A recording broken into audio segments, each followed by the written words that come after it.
I'd love to hear more about resveratrol, which is something that I've completely written off until I started researching you. It seemed for a red hot minute like it was real, and then it seemed to completely die. And I know that you got sort of caught in the middle of some of this stuff. So where has all the, forget like what pop culture thinks of it, like what's the reality of it? Yeah, so resveratrol was a proof of concept molecule back in 2003, the first of its kind that could mimic caloric restriction, make mice healthy on a high-fat Western diet. It was a great proof of something that we were trying to figure out, and it led to drugs that went into humans that looked really promising. I got embroiled in a scientific and a corporate war. So in the case of Pfizer, they put out a scientific paper that said essentially everything that David has said is wrong. That was a great headline. Harvard scientists started companies is wrong. I thought, let's dig deep and see if they're right or if we're right. And so for another 3 years, we really worked hard in my lab at Harvard to test whether we were right. So the question was, with this Pac-Man that spools the DNA, does resveratrol work on it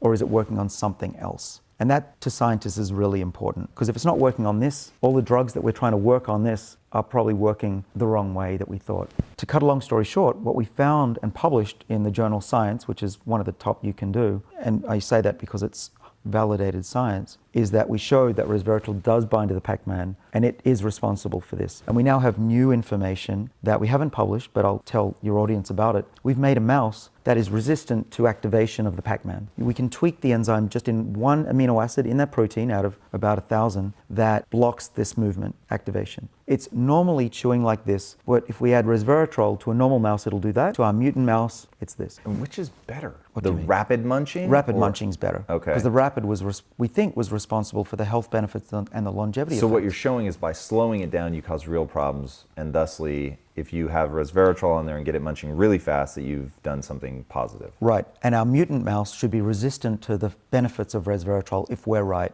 But if Pfizer is right, then resveratrol should still provide benefits even though this enzyme because is it's blocked. working on some other way. Got it. So the mouse that could not be sped up, the mutant mouse, does not live longer when given resveratrol on its high-fat diet.